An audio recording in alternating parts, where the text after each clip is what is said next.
Cyber crime केवल crime की परिभाषा में नहीं रह गया है।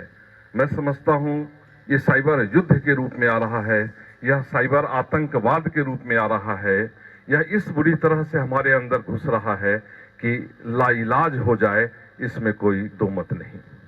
साइबर क्राइम आज की डेट में आप सभी लोगों का कहीं न कहीं उससे पाला पड़ रहा है। कोई भी व्यक्ति आज की डेट में अछूता नहीं है जिसके पास साइबर क्राइम के अपराधियों ने कोई न कोई अटैक करने का कोई न कोई प्रयास ना किया हो। राजनगर एक्सटेंशन की अपनी खासियत है और न केवल गाजियाबाद बल्कि मीडिया के माध्यम से और सोशल मीडिया के माध्यम से और हमारे आपके कार्यक्रमों और गतिविधियों से, हमारी जागरूकता से पूरा हिंदुस्तान अवगत है। बल्कि हमारे यहाँ के जो हमारे विधायक हैं, जो मंत्री हैं, उन लोगों का नाम हमारे प्रधानमंत्री तक के लिस्ट में है, जैसा कि आप मीडिया वगैरह से देख पाते हैं। क्योंकि वो हमारे प्रतिनिधि हैं, उनका नाम है तो हमारा भी नाम है। रविवार आपका व्यस्ततम क्षण होता है, उसके बावजूद भी आप लोग यहाँ आए हैं। इसलिए आए हैं कि आज हमारे शहर के कमिश्नरेट के वैसे अधिकारी जिन्होंने अपने जीवन में संघर्ष को स्वीकारा है, जिन्होंने हर चैलेंज का मुकाबला किया है, जब चैलेंज नहीं होता है इनके पास तो इनका मन नहीं लगता है। किसी डॉक्टर की दवा इनको नींद नहीं दिलाती है, इन्हें नींद दिलाती है जब हम सोते हैं, तब ये चैन की नींद सोते हैं। ऐसे जागरूक, ऐसे युवा, ऐसे नेतृत्वकर्ता पुलिस के अधिकारी भी हमारे बीच आए हैं। आदरणीय सच्चिदानंद सर और आदरणीय संतोष कुमार तिवारी जी, और तो आपका हार्दिक अभिनंदन और स्वागत है इस मौके पर। आज की इस बैठक के बारे में विषय प्रवेश, किस उद्देश्य को लेकर यह बैठक रखा गया है, इसके लिए मैं अपने साथी पूर्व पार्षद संजीव त्यागी जी से आग्रह करूंगा कि वे इस विषय में विषय प्रवेश करावें कि आज यह समारोह किस कारण से रखा गया है और आप सबों को बुलाने का क्या मकसद है और आगे क्या मकसद रहेगा। बहुत बहुत धन्यवाद कैप्टन साहब। आज पुलिस अधिकारीगण और फ्लैट ओनर्स फेडरेशन के हमारे अध्यक्ष राजकुमार त्यागी जी, कैप्टन साहब और यहाँ उपस्थित राजनगर एक्सटेंशन के सभी गणमान्य नागरिक, मैं सबसे पहले अतिथिगण का और सब लोगों का जो है यहाँ पे इस कृष्णा एन्क्लेव में आपका स्वागत करता हूँ, अभिनंदन करता हूँ।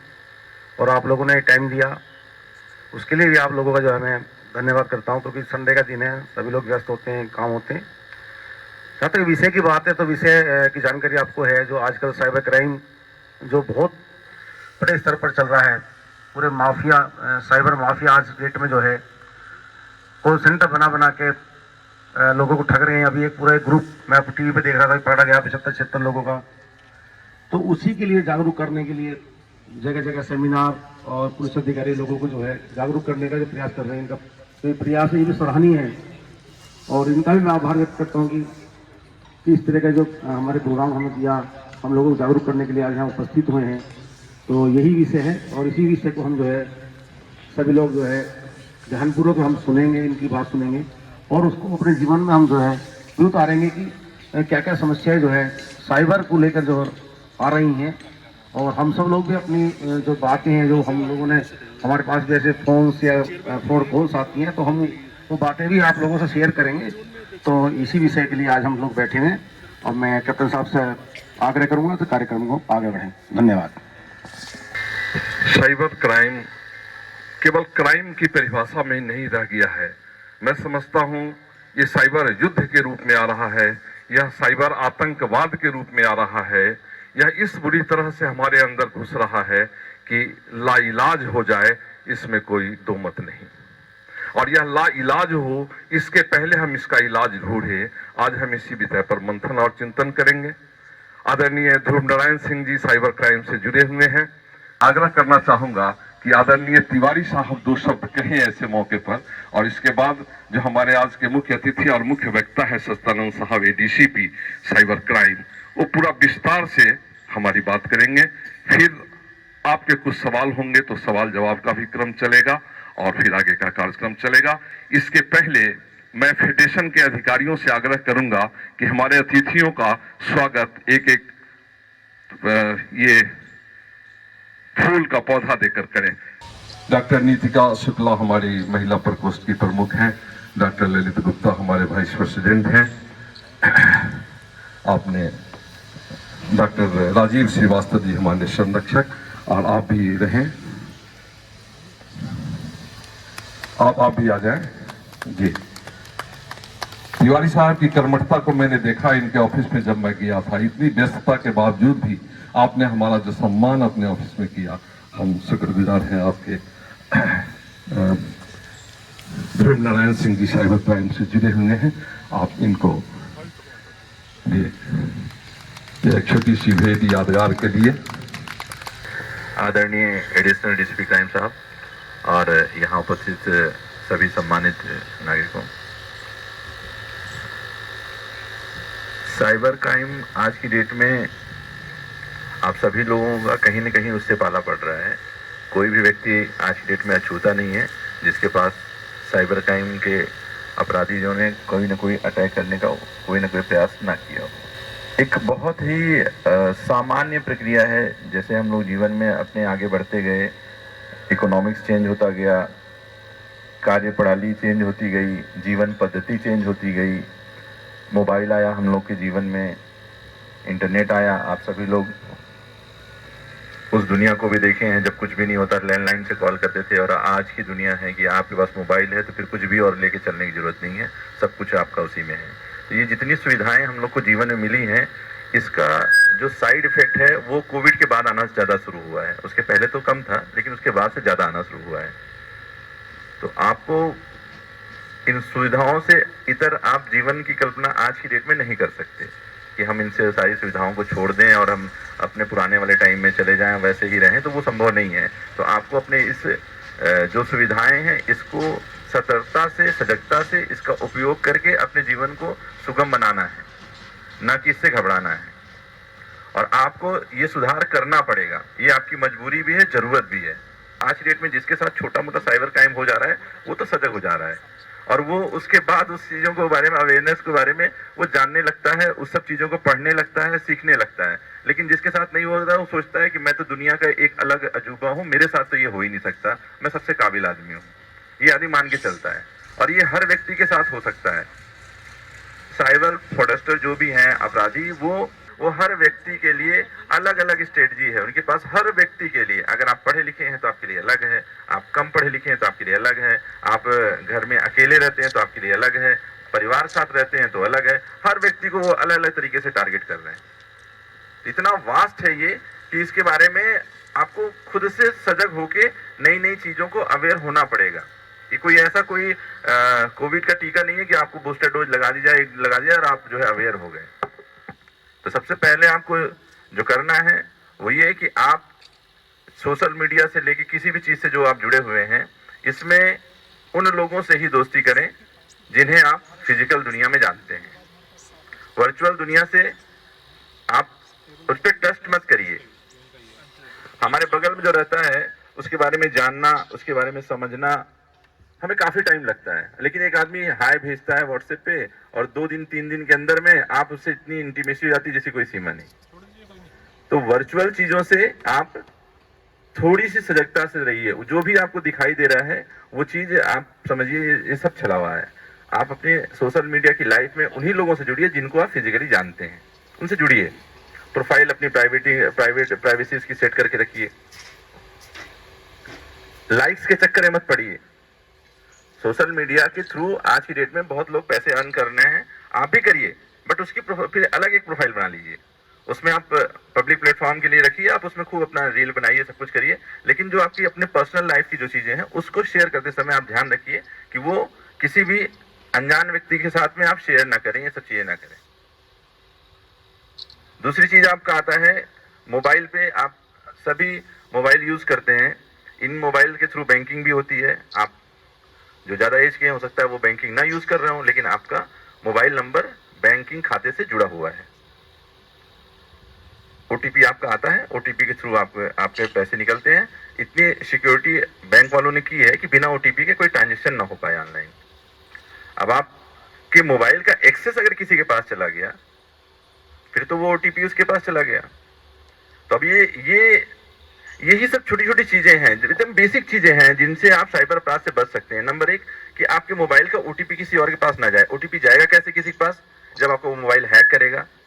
हैक कैसे करेगा? जब आप किसी लिंक के थ्रू कोई ना कोई ऐसा वो सॉफ्टवेयर आपके मोबाइल में इंस्टॉल करा देगा, चाहे जैसे कराए वो, तब उसका मोबाइल का एक्सेस उसके पास जाएगा। अगर खुदा न खास्ता एक्सेस चला गया है, फिर आप क्या करें? तो आप कहीं पे पहुंचने के पहले सबसे पहले अपना इंटरनेट का जो भी उसका मोबाइल का डेटा है वो बंद कर दीजिए। अगर आप डेटा बंद कर देंगे तो किसी और के पास में आपके मोबाइल का एक्सेस नहीं रह पाएगा। ये बहुत छोटी छोटी चीजें हैं। अब इन सब अवेयरनेस के दौरान अगर आपके साथ क्राइम हो जा रहा है, फिर आप क्या करेंगे? अगर आपके साथ में कोई साइबर फ्रॉड हो गया, रात में 10 बजे आपको पास ओटीपी आना शुरू हो गया, दिन में हैक करते हैं तो दिन में अमूमन वो उसे यूज नहीं कर, सोचते हैं रात में करें ताकि आप जान।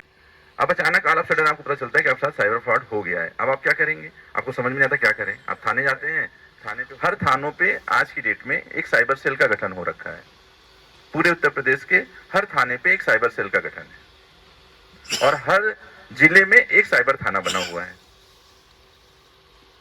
साइबर थाने का अपनी एसओपी है, वो 5 लाख से ऊपर के जितने भी अपराध हैं वो साइबर थाने वाले अटेंड करते हैं। जैसे हमारे यहाँ जो घंटा कोतवाली के फर्स्ट सेकंड फ्लोर पे जो साइबर थाना है, हमारे यहाँ 5 लाख से ऊपर की जो भी कंप्लेन होगी उसकी हम लोग इन्वेस्टिगेट करते हैं, सारी चीजें करते हैं। 5 लाख से कम का अगर फ्रॉड हुआ है तो आपकी जो भी कंसर्न थाना है उस थाने की साइबर सेल उसे अटेंड करेगी। ठीक है? तो अब अगर आपके साथ फ्रॉड होता है तो सबसे पहले आप 1930 पे कॉल करेंगे। ये आप में से मैक्सिमम लोगों को मालूम होगा, एनसीआर में होने की वजह से कई बार दिक्कत होती है कि यहाँ की कॉल जो है वो गुड़गांव या फिर दिल्ली लैंड हो जाती है। तो आपको एनसीआरपी पोर्टल है गवर्नमेंट का बना हुआ, उस पोर्टल पे आप जाइए और जाकर अपनी कंप्लेन लॉन्च करा दीजिए। जैसे आप उस पर कंप्लेन लॉन्च करेंगे वो आपके संबंधित थाने पे जाके अपने आप ऑनलाइन चली जाएगी वहां पे। फिर आप अपने थाने पहुंचिए और वहां एप्लीकेशन दीजिए। अब पैनिक होने की जरूरत नहीं है। सबसे पहले आप एनसीआर पोर्टल पे कंप्लेन जरूर लॉन्च करिए। आपको थाने जाने की जरूरत नहीं, कहीं जाने की जरूरत नहीं। अगर आपने वो कंप्लेन वहां लॉन्च करा दी तो आपकी कंप्लेन लॉन्च हो गई। अब उसके बाद आप एप्लीकेशन लेके जाइए। ऐसा होता है कि प्राथमिक उपचार जो होता है वो वाला आपका काम वहां पे हो जाता है। तो आप आज की डेट में हमारे यहाँ सबसे ज्यादा जो क्राइम 56 करोड़ रुपए पिछले 1 साल में गाजियाबाद के लोगों ने शेयर ट्रेडिंग फ्रॉड में दे दिए। ये वो लोग हैं जो 5 लाख से ऊपर वाले हैं जो हमारे थाने में रजिस्टर्ड हैं।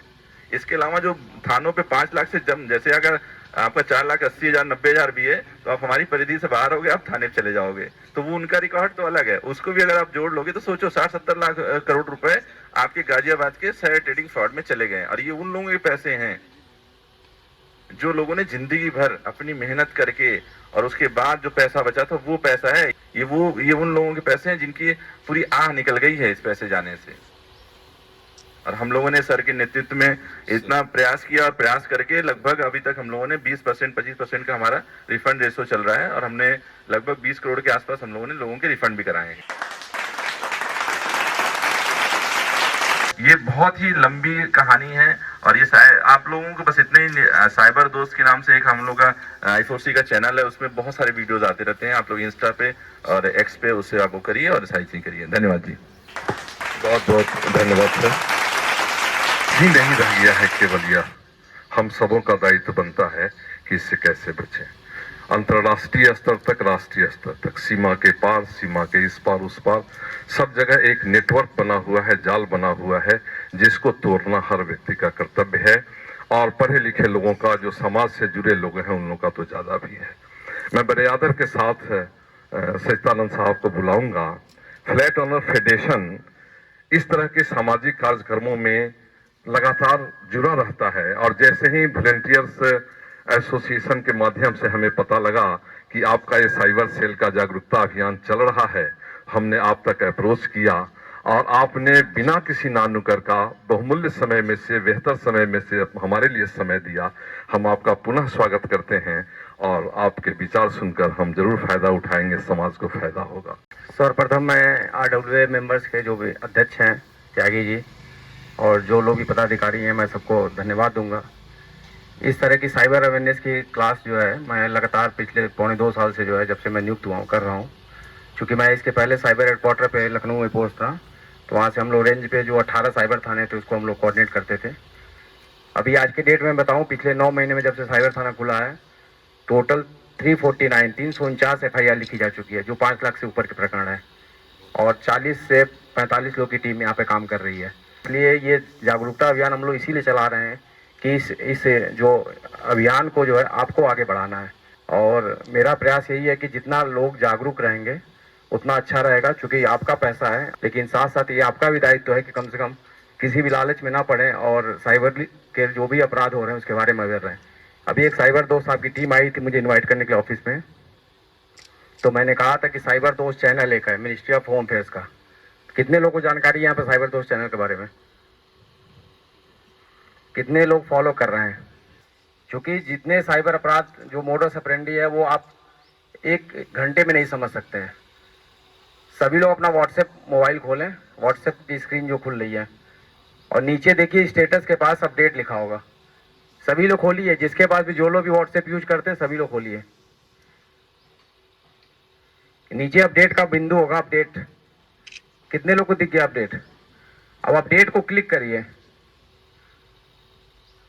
अपडेट को क्लिक करिए, उसके बाद सर्च ऑप्शन में जाके साइबर दोस्त टाइप करिए। ऊपर जो है अपडेट को जब क्लिक करेंगे उसके बाद सर्च ऑप्शन में जाके साइबर दोस्त CYBERDOST, कंटिन्यूअस है, गैप नहीं है, साइबर दोस्त टाइप करिए। कितने लोग कर लिए? साइबर दोस्त दिखा चैनल आपको? हाँ, तो उसको फॉलो करिए। कितने लोग का हो गया? नहीं हुआ, मैं फिर रिपीट कर रहा हूँ। मैं इसलिए चाह रहा हूँ कि यहाँ पे जितने लोग बैठे हैं और व्हाट्सएप चलाते हैं अगर हैं, इस चैनल को आप फॉलो करिए। इससे अच्छा चैनल आज के डेट में साइबर अवेयरनेस का नहीं है, और मैं 3 महीने से इसको लगातार प्रचार करने में लगा हुआ हूँ। 74,000 फॉलोवर थे, आज के डेट में 80,000 है। मैं ये चाहता हूँ गाजियाबाद के एक एक व्यक्ति के मोबाइल में ये चैनल होना चाहिए, उसको फॉलो करिए। आपको कुछ नहीं करना, डेली सब लोग व्हाट्सएप चेक करते हैं। इस चैनल में हजारों वीडियो जो है साइबर अवेयरनेस की पड़ी हुई है। जितने भी साइबर अपराध वेराइटीज हैं पूरे ऑल ओवर इंडिया हो रहे हैं। गृह मंत्रालय भारत सरकार में टीमें लगी हुई IT सेक्टर की, वो लगातार इसमें अपडेट कर रहे हैं, और इसमें डिजिटल अरेस्ट के बारे में माननीय प्रधानमंत्री जी की 2 वीडियो लगी हुई है। लगातार हमारी जो सेलिब्रिटीज हैं, तमाम फिल्म हस्तियां हैं, पुलिस के अधिकारी हैं, इसमें वीडियो छोटी छोटी डाल रहे हैं, 40 सेकंड 45 सेकंड की वीडियोज हैं। जिन लोगों को नहीं हुआ है अगल बगल वाले लोग सहयोग करें, क्योंकि मैं आगे फिर शुरू करूंगा इसमें। और जिस मोबाइल के बारे में आपको लगता है कि ये कॉल आ रही है मुझे समझ में नहीं आ रहा है, उस फोन को एंटरटेन करने की जरूरत नहीं है। 2 रास्ते होते हैं, देखिए, कोई भी फोन आ रहा है, कोई भी अननोन कॉल आ रही है, अननोन मैसेज आ रहा है, कोई इस तरह की वीडियो कॉल आ रही है, आपको ये लगता है कि भाई ये इस बंदे को मैं नहीं जानता हूँ, उस फोन को उतना ही एंटरटेन करिए जिससे कि आपकी पर्सनल डाटा ना जाए। अगर आपको लगता है वो डरा रहा है, धमका रहा है, तो आप कहिए सिंपल लोकल थाने पे हमारे संपर्क करिए, हमारी साइबर सेल है, मैं वहाँ रिपोर्ट करूँगा। तो मेरा मानना है कि इस राजनगर एक्सटेंशन में अब आने वाले समय में डिजिटल अरेस्ट जैसे मामले ना आए, और ये साइबर दोस्त चैनल आप फॉलो करिए। इसके अलावा आजकल चल रहा है गूगल कस्टमर केयर पर आप जब जाएंगे, कोई भी सर्विस आपको चाहिए होता है तो जनरली लोग क्या करते हैं, गूगल कस्टमर केयर पर जाते हैं। वहाँ भी मोबाइल नंबर जो पेस्ट किए हुए हैं वो साइबर फॉरेस्टर ने काफ़ी संख्या में पेस्ट कर रखे हैं। जब आप फ़ोन मिलाते हो तो वो नंबर जनरली क्या होता है, उठता नहीं है, क्योंकि वो ऑनलाइन मोबाइल नंबर इसलिए नहीं उठाते हैं कि वो लगातार उसी नंबर का मिसयूज करके वो लोग घटना करते हैं। फिर दूसरे कॉल से आपको फ़ोन आता है कि हाँ आपने फ़ोन किया था, क्या समस्या है। जब आप समस्या बताते हैं तो आपको कहते हैं समस्या के समाधान के लिए कोई भी APK फाइल आपको डाउनलोड करा देते हैं, और APK फाइल में आपका कोई भी चीज़ हो सकती है। एनीडेस्क एक ऐप आता है, आप डाउनलोड करिए, आपका पूरा फ़ोन जो है क्या हो जाएगा, क्लोन हो जाएगा, और बंदा बैठा है जामतारा में। टीम व्यूअर एक ऐप आता है, ये आप डाउनलोड करिए, आपका पूरा एक्सेस चला जाएगा। तो मोबाइल का आपका एक्सेस पूरा चला गया, इवन स्क्रीन पे जो फोटो आप लगा रखे हो वो फोटो तक उसके पास चली जाएगी, उसके मोबाइल में सेम टू सेम सब चीज़ दिखेगी। उसके बाद जो लोग नेट बैंकिंग चलाते हैं, योनो SBI वगैरह कुछ भी डाउनलोड करके पूरा खाता आपका खाली कर देगा। इस तरह का केस एक पेंशनर के साथ आया था वहाँ पे, मैं जब साइबर हेडक्वार्टर पे था, तो उसके अकाउंट में 40 लाख रुपए थे, मंडल के ग्रुप था जामतारा का। तो इस तरह के पैसे निकल रहे हैं, और इसमें जो भी डाटा, जो लोग रिटायर हो रहे हैं, तमाम कंप्यूटर पे डाटा पड़े रहते हैं, या डाटा ये लोग सेटिंग करके कहीं से अरेंज करके ले लेते हैं, और उस डाटा का फ़ोन करके आपका KYC अपडेट होना है, पेंशन अपडेट होना है, इस तरह के फ़ोन करके इस तरह के ऐप जो है एनीडेस्क टीम टाइप के ऐप जो आपसे डाउनलोड करा लेते हैं, और उसका डाउनलोड कराने के बाद एक्सेस लेकर मोबाइल का आपका जो पूरा खाता खाली कर देते हैं। तो जो पेंशनर हैं, जो रिटायर्ड लोग हैं, ये लोग देख के कोई भी इस तरह की सूचना नहीं देनी है। कभी भी बैंक से या किसी भी तरह का इस तरह का फ़ोन आता है KYC अपडेट करना है, पेंशन अपडेट करना है, कोशिश करिए, अगर आपको मजबूरी है उस दिन नहीं जा सकते हो, 2 दिन बाद चले जाइए, 5 दिन बाद चले जाइए, लेकिन ऑनलाइन कोई भी इस तरह की सूचना किसी भी को न दीजिए जब तक आप उसको जानते नहीं है, ठीक है। इसके अलावा आपके यहाँ टेलीग्राम टास्किंग का अभी एक जैसे शेयर ट्रेडिंग का फ्रॉड बताया, शेयर ट्रेडिंग में जो सबसे बड़ी समस्या है जो क्या आ रही है कि जो साइबर फ्रॉडस्टर बैठे हुए हैं सब फॉरेन बैठे हुए हैं, जो मेन मास्टरमाइंड है।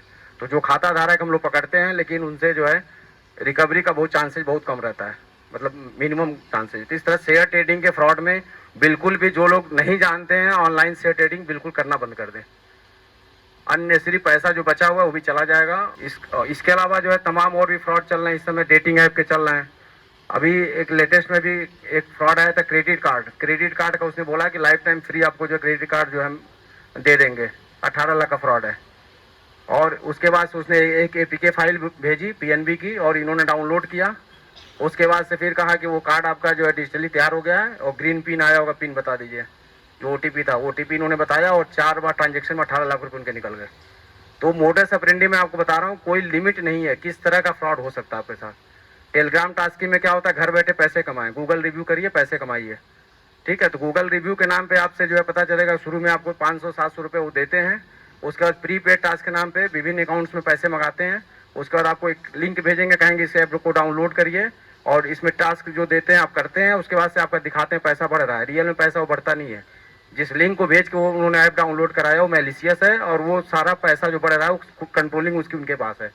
जिस तरह से शेयर ट्रेडिंग ऐप फर्जी जो डाउनलोड करा के पैसा दिखाते हैं कि शेयर का आप लगाते वो बढ़ रहा है, उसी तरह टेलीग्राम टास्किंग उसका छोटा भाई है, समझ लो। वहाँ पे 5 करोड़ का फ्रॉड होगा तो यहाँ पे 50 लाख का फ्रॉड होगा। तो उसका छोटा रूप है जो टेलीग्राम टास्किंग में भी लोग फंस रहे हैं। वो टोटल इस तरह का कोई भी कंसेप्ट नहीं है, घर बैठे पैसे कमाइए, नो इन्वेस्टमेंट नो रिस्क। ये आपके टेक्स्ट मैसेज आते हैं, व्हाट्सएप पे आ सकता है, इंस्टाग्राम पे आ सकता है। इस तरह के कोई भी लालच अगर आपको दे रहा है, आपको तुरंत अलर्ट होना है। अगर आपको जानकारी नहीं है तो कोशिश करिए उसकी जानकारी करिए, तब उसमें आगे बढ़िए। बिना जानकारी के अगर आप आगे बढ़ते हो तो निश्चित तौर पे जो है आपका जो हार्ड अर्न मनी है अकाउंट में है, जो बच्चों के लिए आप रखे हो, जो बेटी की शादी के लिए रखे हो, निश्चित तौर पे वो चला जाएगा। इसी तरह एक केस आजकल आउट भी चल रहा है कि पुलिस ऑफिसर बन के जो है फोन करता है कि आपका बेटा जो है रेप केस में फंस गया है, उसकी अरेस्टिंग हो गई है, या आपकी बेटी जो है ट्रक में फंस गई है।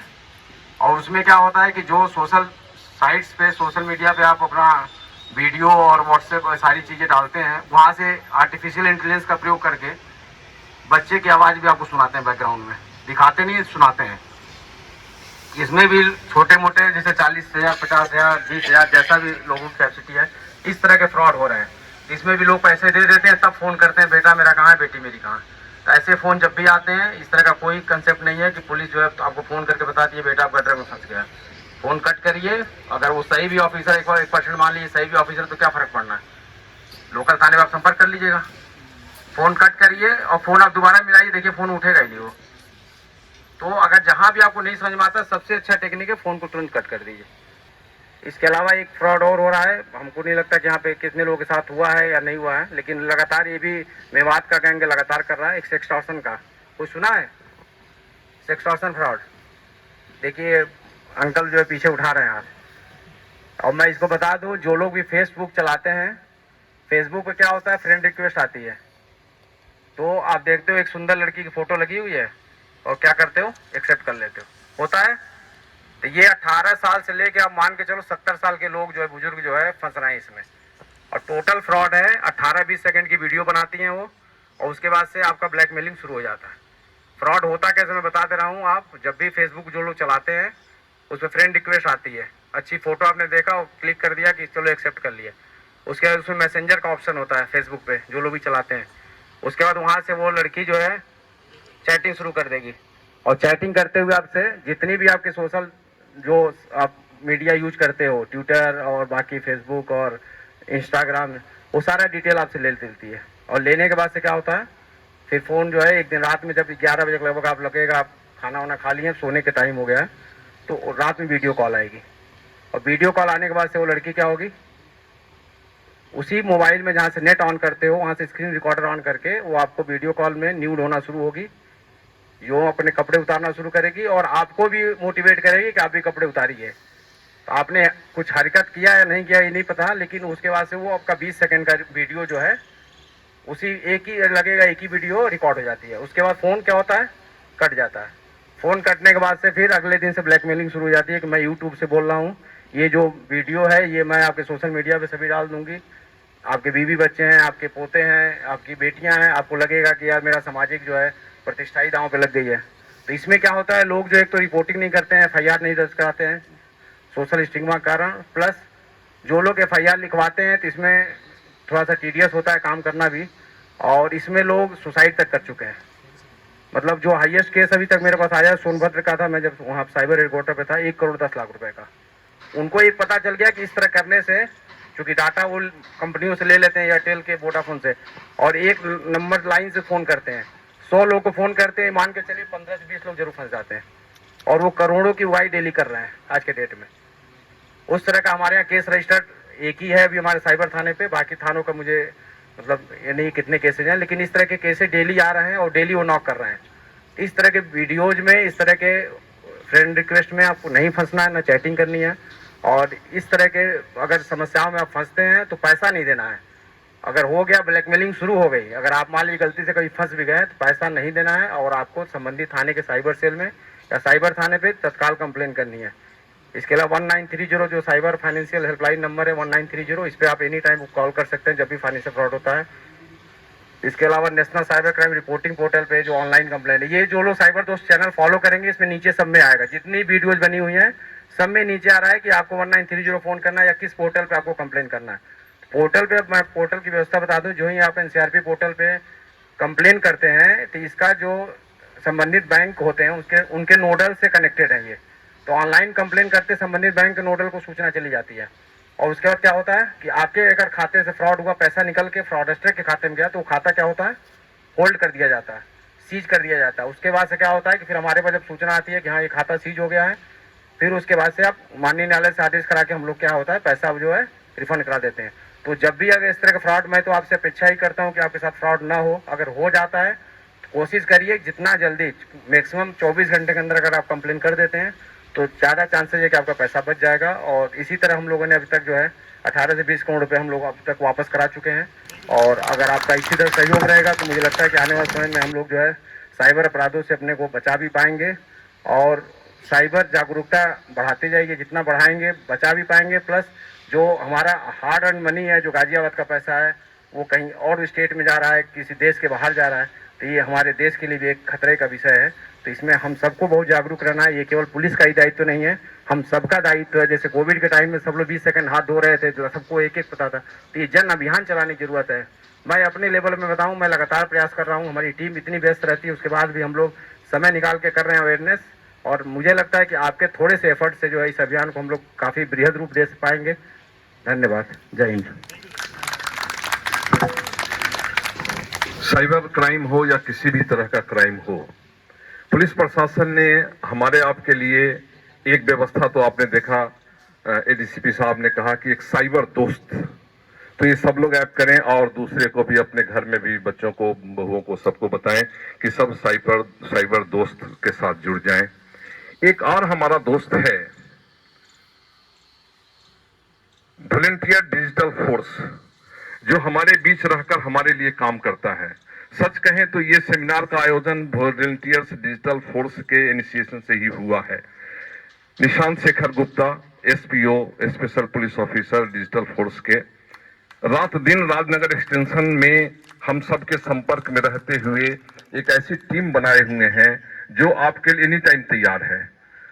आप कहीं नहीं जा सकते हैं, आपके पास समय नहीं है, आप ऑफिस में दिल्ली में है, हरियाणा में है, और यहाँ कोई प्रॉब्लम हो गया, आप निशांत को फोन करें, वो बेटे की तरह, भाई की तरह आपके लिए खड़ा होता है।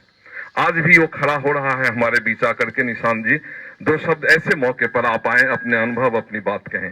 ये साइबर क्राइम पर ये आजकल स्टडी कर रहे हैं, और स्टडी में इन्हें क्या क्या मिल रहा है, जरा इनकी भी बात हम सुने।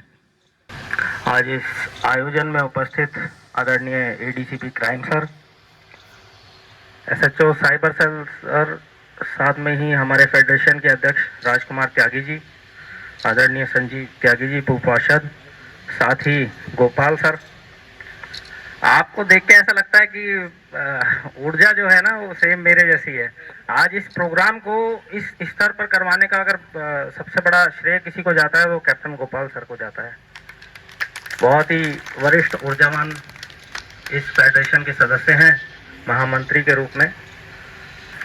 अभी आदरणीय एडीसीपी सर ने आपको बताया कि किस किस तरह से साइबर क्राइम, साइबर फ्रॉड हम लोगों के साथ होता है।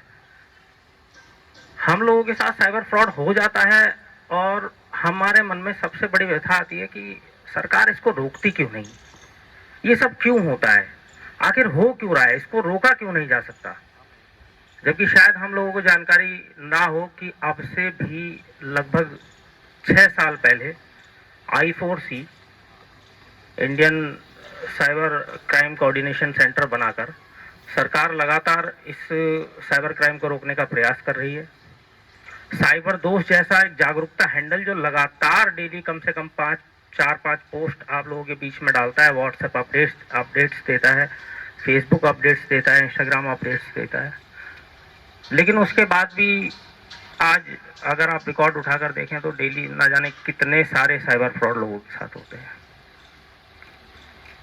सरकार बहुत कुछ कर रही है। आज हर थाने में साइबर सेल बना हुआ है, पूरे जिले में एक साइबर थाना बना हुआ है। I4C पूरे इंडिया लेवल पे उसको कोऑर्डिनेट कर रहा है, अलग अलग जिलों से, अलग अलग बैंकों से, सभी से संपर्क करके, अलग अलग सिटीज से, अलग अलग राज्यों से, सभी से संपर्क करके उसको रोकने का प्रयास हम लोग लगातार करते रहे हैं, सरकारें कर रही हैं। बहुत जागरूकता आप देखिए कि आज खुद एडीसीपी क्राइम सर आप लोगों के बीच में बैठ के आप लोगों को जागरूक कर रहे हैं। लेकिन मैं समझता हूं कि जागरूकता का अभाव, साथ ही हम लोगों की छोटी छोटी, बहुत छोटी सी कमियां इसको बढ़ावा देती हैं। जैसा कि आप लोग अपने फ़ोन में, खासकर मैं जहाँ तक समझता हूँ कि आप सभी के फ़ोन में आज आपका आधार कार्ड, पैन कार्ड गैलरी में सेव होगा। हम लोगों को लगता है कि वो आधार कार्ड, पैन कार्ड हमारी गैलरी में सेव है, मेरे फ़ोन में कहीं नहीं जा रहा, फ़ोन लॉक है, स्क्रीन लॉक लगा हुआ है, सब कुछ है, लेकिन वो ऑन एयर है बिकॉज आपके फ़ोन का इंटरनेट ऑन है और आपकी गैलरी का एक्सेस ना जाने कितनी एप्लीकेशन के पास है। आप अपने फ़ोन की सेटिंग में जाइए और चेक कीजिए। ऐप परमिशन में आप जाएंगे तो लोकेशन परमिशन, साथ ही गैलरी परमिशन और न जाने कितनी परमिशन हमने अन्य ऐप को दे रखी है। आज फेसबुक आपके सारे एक्सेस लिए हुए है, उसको पता है आपकी लोकेशन क्या है। साथ ही आजकल APK फाइल, आजकल एक अननोन लिंक आता है, उस पर लिखा होता है शादी का आमंत्रण, आपको जरूर आना है।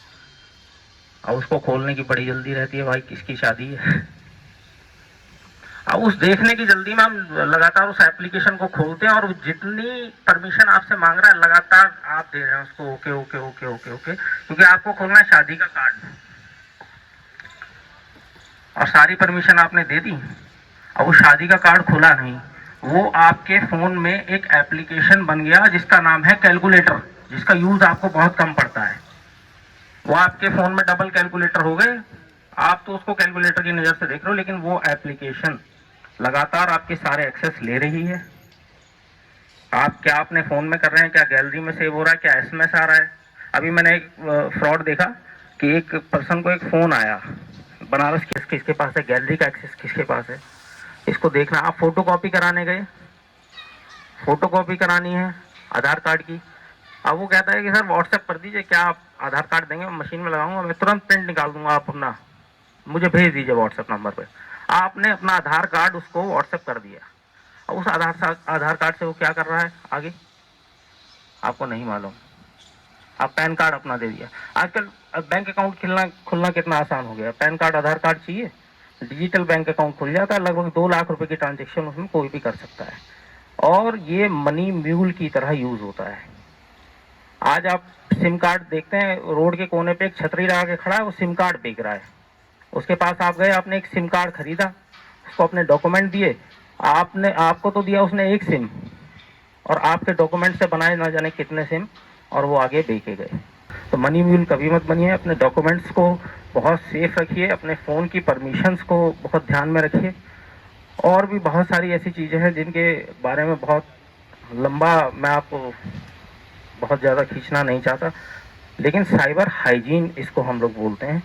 साइबर हाइजीन रखना बेहद सुरक्षित भी है। आपके साथ कभी साइबर फ्रॉड नहीं हो सकता। आप साइबर दोस्त फॉलो कर रहे हैं, उस पर डेली आता है कि किस तरीके से किसी अन्य लोगों के साथ साइबर फ्रॉड हुआ, तो आपको उससे जानकारी मिलती है कि किस तरीके से आजकल नए नए तरीकों से साइबर फ्रॉड हो रहा है। एक नया तरीका आजकल और आया है, पैन कार्ड 2.0। तो विशेष विशेष ध्यान रखने की जरूरत है कि अगर कोई आपको सामने से अप्रोच कर रहा है कि आपका पैन कार्ड जो है वो एक्सपायर होने वाला है, नया बनना है, तो ऐसा कुछ भी नहीं है। आप डायरेक्ट पैन कार्ड सेंटर में जाके इसकी पूरी जानकारी लीजिए, वहीं पर अप्लाई कीजिए। किसी को अपने डॉक्यूमेंट देने की कोई आवश्यकता आपको नहीं है। बहुत सारे ऐसे ऑनलाइन शॉपिंग हम लोग करते हैं, हम लोग का डाटा जाता कैसे है? मेरे को अननोन डिजिटल फ्रॉड का कॉल आता कैसे? क्योंकि हमारा डाटा ऑन एयर है, सब कुछ हम लोग पर्सनली देते हैं अपना डाटा बहुत सारी जगह, और डाटा शेयर होता है। आजकल सारे संस्थान जिसमें सब निजी लोग उसमें जो है नौकरी कर रहे हैं, उनकी सैलरी है 10,000 रुपये, अब कमाने अगले को 20,000 रुपये। आपका डाटा बेच रहा है अन्य लोगों को, उसके पास है आप लोगों का डाटा, शेयर हो रहा है। तो साइबर हाइजीन का विशेष ध्यान रखें। मैं समझता हूँ अगर आप लोग साइबर हाइजीन का ध्यान रखेंगे तो साइबर फ्रॉड से और ज़्यादा सेफ रहेंगे। आपके साथ हो ही नहीं सकता। आप अपने गैलरी का पैन कार्ड, आधार कार्ड जो है वो एक एप्लीकेशन उसका आता है विशेष, उसमें रखिए। साइबर हाइजीन का ध्यान के साथ साथ आज एक छोटा सा आग्रह मैं आप सभी से करने विशेष आया हूँ।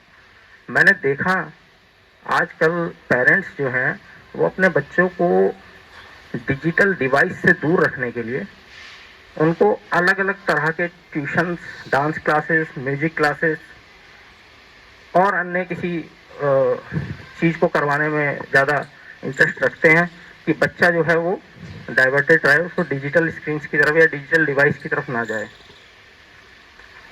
लेकिन आज हम लोगों के बच्चों को एक चीज़ विशेष सिखाने की ज़रूरत हमें है, तो वो है साइबर सिक्योरिटी। इसकी एक प्रॉपर पढ़ाई है, छोटे छोटे से कोर्स हैं आप जो पढ़ाई के अलग कर सकते हैं। Cyber hygiene, cyber security, cyber ethics और एथिकल हैकिंग। तो बहुत विशेष आगे आने वाले समय में इसकी बहुत ज़रूरत हम सब लोगों को पड़ने वाली है।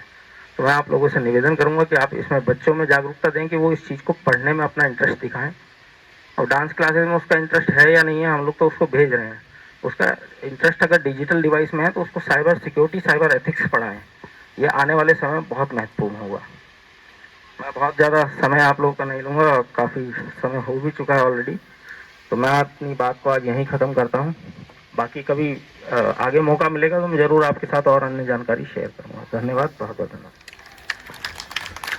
मैं एक बार महीना 2 महीना पहले साइबर ठगी होते होते मेरी बच गई। मैं नहीं था, मैडम के पास एक फ़ोन आया, मैडम ने फ़ोन उठाई। उस समय मेरा उनसे झगड़ा चल रहा था।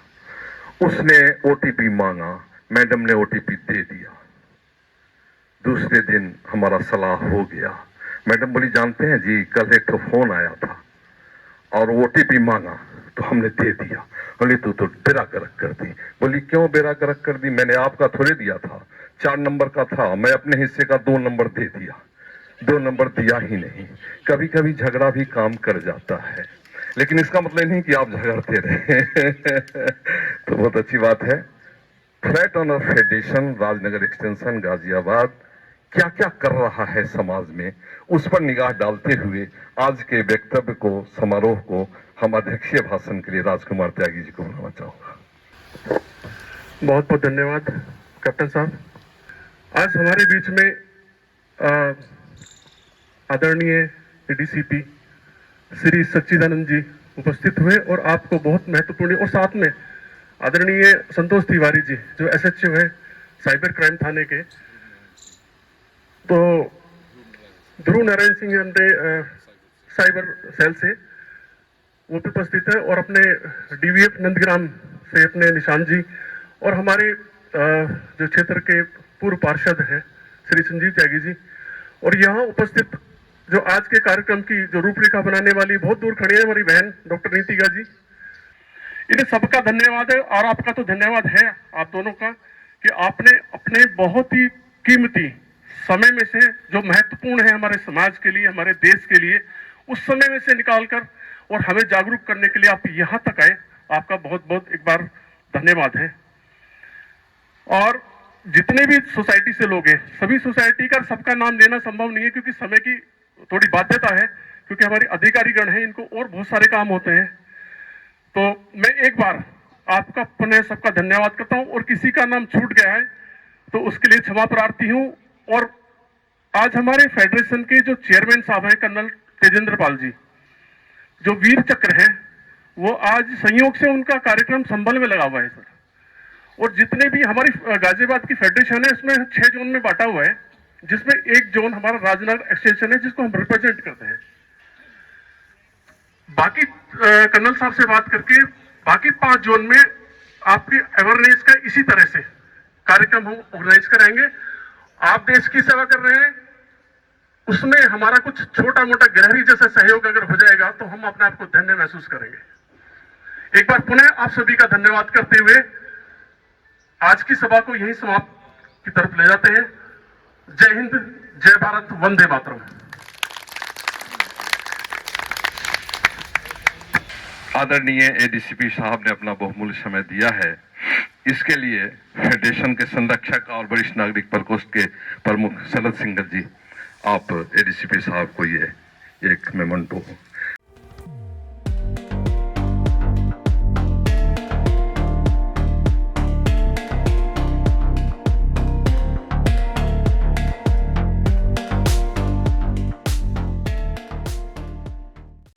मैं captain Gopal Singh, flat owner federation Ghaziabad Rajnagar extension का महासचिव। ये आज हम लोगों ने एक बड़े ही अच्छे उद्देश्य के कार्यक्रम को आयोजित किया था, साइबर क्राइम जागरूकता सम्मेलन। दरअसल यह देखा जा रहा है कि क्या पढ़े लिखे, क्या अनपढ़, क्या बच्चे, क्या महिलाएं, क्या बुजुर्ग, सारे के सारे लोग इस साइबर क्राइम से इस बुरी तरह हो रहे हैं परेशान। कोई लगता है आने वाले दिनों में कोई घर नहीं बचेगा जहां साइबर फ्रॉड नहीं हो गया हो और बैंक का बैंक उनका खाली नहीं हो जाए। इससे बचने के लिए जब हमारी प्लानिंग बनी, एडीसीपी साहब गाजियाबाद पुलिस कमिश्नरेट से हमारी बात हुई, डिजिटल वॉलंटियर फोर्स के एसपीओ निशांत शेखर से हमारी बात हुई, और इन लोगों से मिल करके फ्लैट ऑनर फेडरेशन ने एक योजना को बनाया।